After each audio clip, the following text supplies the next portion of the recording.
father mo. Naniniwala akong siyang pumatay kay Irene. Di talaga matatahimik itong si Joyce hanggat hindi mabigyan ng katarungan ang pagkamatay ng kanyang best friend na si Irene. Nakita niya kasi na hindi siya makalapit dito nga sa asawa ni Carlos na si Lynette dahil pinagbantaan siya ni Carlos. At alam niya kung gaano kasama itong si Carlos. Kaya naman hahanap siya ng paraan, hindi siya basta nauupo na lamang at maghahintay na lang ng himala.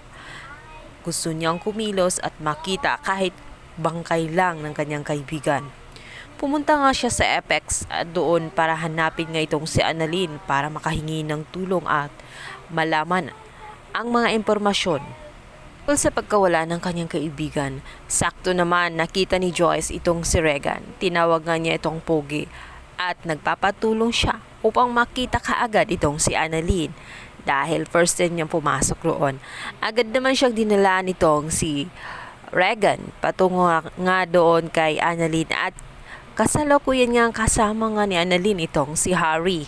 Sabi ni Joyce habang malungkot na malungkot ang mukha kung may alam daw siya sa pagkawala ng kanyang best friend na si Irene. Alam niya kasi pumupunta yun dati sa Esrich at hindi nga siya makalapit kay Carlos. Nag-aalala na kasi siya ng husto dahil ilang araw na itong hindi nagpaparamdam sa kanya.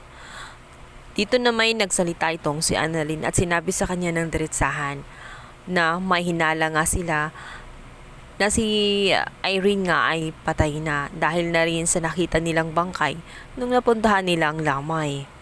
Napaiyak na lang itong si Joyce. Iyak siya tumihingi ng tulong at magpapasama nga siya kay Annalyn upang makita mismo sa kanyang mga mata ang bangkay ng kanyang best friend. Subalit tumanggi itong si Annalyn dahil hindi nga din sigurado dahil nung pagpunta nga ni Carlos at nitong si Lynette ay ibang bangkay na ang kanila nakita. Ngunit sinabi nga ni Joyce dito kay Annalyn na naniniwala siya na bangkay ng kaibigan niya ang kanilang natagpuan sapagkat ilang araw na nga itong di nagpaparamdam at nag-aalala na siya ng husto.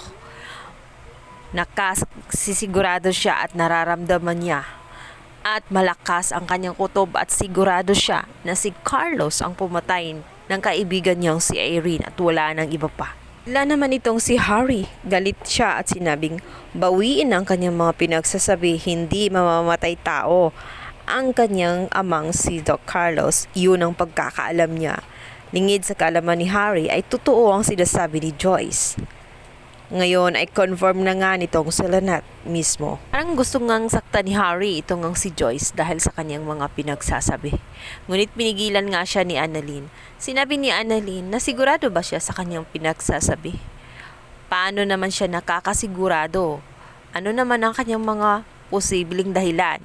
Dito na nga sinabi ni Joyce na nung sila pa ay alam niyang sinasaktan siya ni Carlos. Ilang banda, lumabas na nga ang resulta ng pinagawang investigasyon nitong si Justine dito nga sa kay Irene. Dito nga nila natuklasan na talagang itong si Irene ay galing pala sa US at kasal pala ito kay Carlos. Bagay na ikinagulat ng husto ni Justine. Paanong nagawa ni Carlos na magpakasal ulit kahit hindi pa ito diborsyo. Agad na binigay ni Justine ang mga data na yun. Agad naman na nagkumpulan ng mga marites at nakita ang folder na iyon. At narinig nga ni Zoe na pinag-uusapan ang kanyang tunay na ama na si Doc Carlos Benitez. Gugulat din siya sa kanyang malalaman dahil ang kanyang ina na totoo na ito nga si Irene Benitez ay patay na. Ito ang matagal na lihim na tinatago ni Carlos na ayaw niyang matuklasan dahil sa galit niya dito kay Irene. Hanggang dito na lang. Thank you for watching. Please don't forget to like and subscribe my YouTube channel. Thank you. Bye!